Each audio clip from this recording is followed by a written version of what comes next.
Assalamualaikum warahmatullahi wabarakatuh. Saya Febriani Nur Rahman dari reguler 1D NPM 2315100001 ingin mempresentasikan tugas kurva-kurva pasar dan faktor-faktor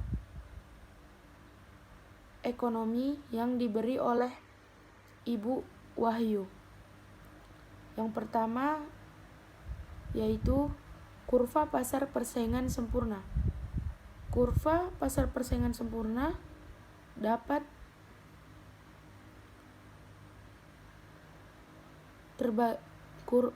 kurva pasar persaingan sempurna terbagi dua, yaitu permintaan dan penawaran. Yang pertama, permintaan. Produsen tidak bisa mempengaruhi harga. Kurva permintaan yang dihadapi suatu penjual berbentuk horizontal. Keputusan yang dapat diambil produsen untuk mencapai keuntungan atau laba maksimum adalah berapa jumlah yang harus dijual, karena harga jual ditentukan oleh pasar. Selanjutnya, kurva penawaran. Di dalam kurva terdapat perubahan dari P yang akan menggambarkan perubahan dari MR, sehingga kurva MJ akan menggambarkan perubahan jumlah output yang dijual oleh produsen pada berbagai perubahan tingkat harga.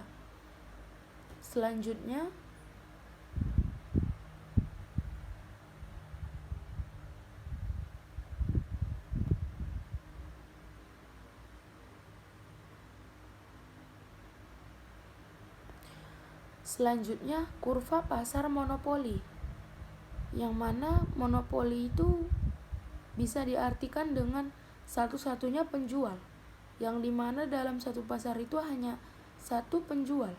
Contohnya seperti PLN dan contoh-contoh lainnya. Untuk menjual Q yang lebih besar, perusahaan harus mengurangi P. Dengan demikian, MR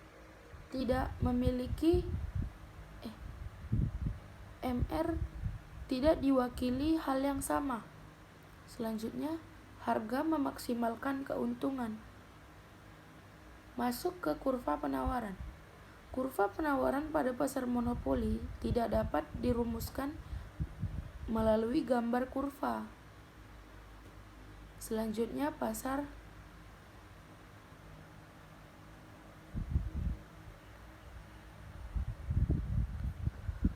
kurva pasar persaingan monopolistik. Kurva pasar monopolistik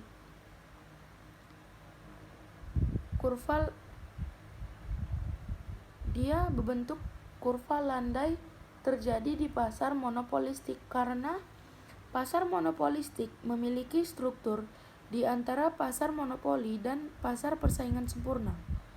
Kurva penawaran di pasar monopoli hanya berwujud satu titik, di mana marginal cost atau MC sama dengan marginal revenue atau MR.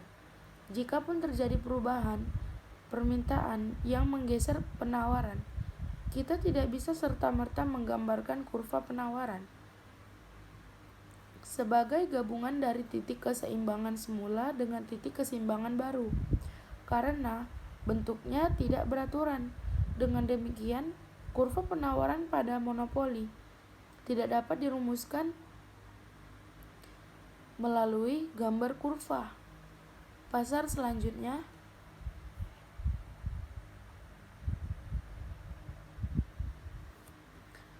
pasar oligopoli. Dari kurva di samping dapat dilihat bagaimana pengaruh harga terhadap permintaan di pasar oligopoli.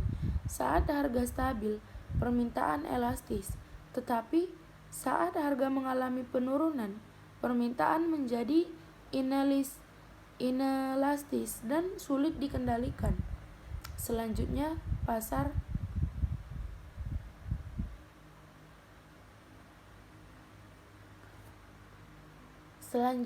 tingkat produksi mempengaruhi pertumbuhan ekonomi.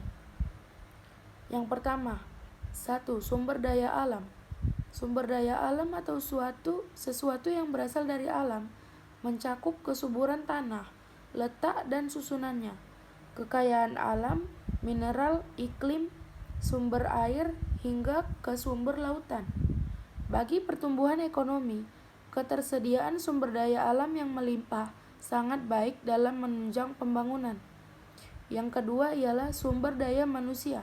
Sumber daya manusia berperan sangat penting dalam pertumbuhan ekonomi. Sumber daya manusia sendiri tidak semata-mata dihitung berdasarkan jumlahnya, namun lebih ke efisiensinya.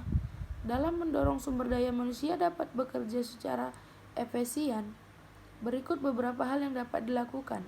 Yang pertama, motivasi sumber daya manusia. Yang kedua, sesuaikan pekerjaan dengan kemampuan dan minat sumber daya manusia.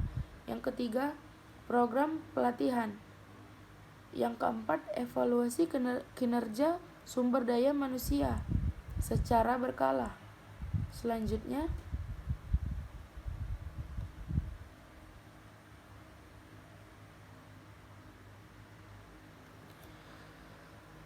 Selanjutnya 3. Akumulasi modal.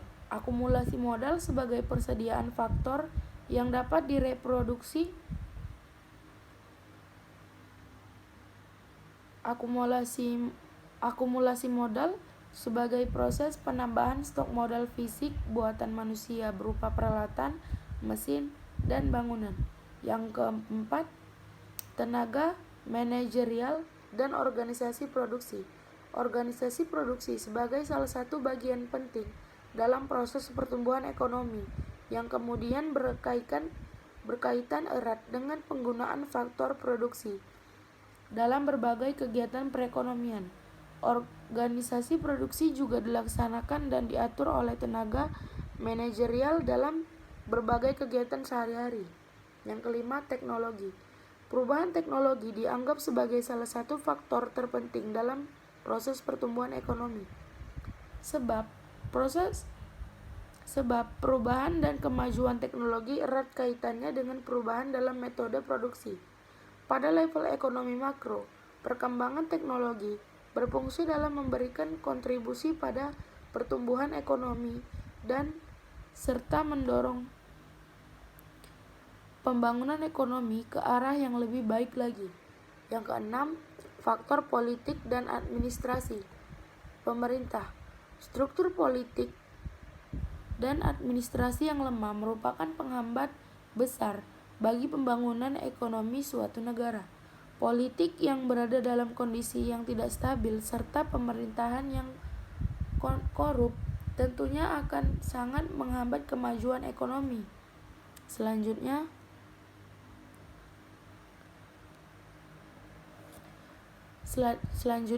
sistem pasar bebas. Pasar bebas adalah perdagangan luar negeri antara beberapa negara secara bebas tanpa adanya hambatan dari pemerintah negara masing-masing. Pasar bebas adalah kegiatan jual beli yang bebas dan dilakukan secara sesuka hati sehingga mampu melahirkan persaingan ekonomi lebih luas tanpa campur tangan pemerintah. Pergerakan kurva permintaan dan penawaran. Yang pertama yaitu permintaan. Pergeseran kurva permintaan adalah kondisi perubahan jumlah barang yang diminta meskipun harga yang berlaku tetap atau tidak berubah. Yang kedua, penawaran. Kurva penawaran akan mengalami pergeseran tergantung pada faktor yang mempengaruhinya. Jika harga naik, maka jumlah penawaran akan bertambah sehingga kurva bergeser ke kanan. Jika harga barang turun, maka jumlah penawaran akan berkurang, kurva bergeser ke kiri. Selanjutnya, penyebab terjadinya pergeseran kurva permintaan dan penawaran. Yang pertama ialah permintaan, disebabkan oleh faktor pendapatan turun, selera turun, intensitas kebutuhan menurun, jumlah pembeli yang berkurang, harga barang di masa depan turun, harga barang substitusi turun, harga barang komplementer naik, penawaran. Yang kedua, penawaran disebabkan oleh faktor-faktor selain harga barang atau jasa itu sendiri, yaitu harga barang atau jasa lain, harga faktor produksi, teknologi, dan lain-lain. Terima kasih, itu saja yang dapat saya sampaikan. Assalamualaikum warahmatullahi wabarakatuh.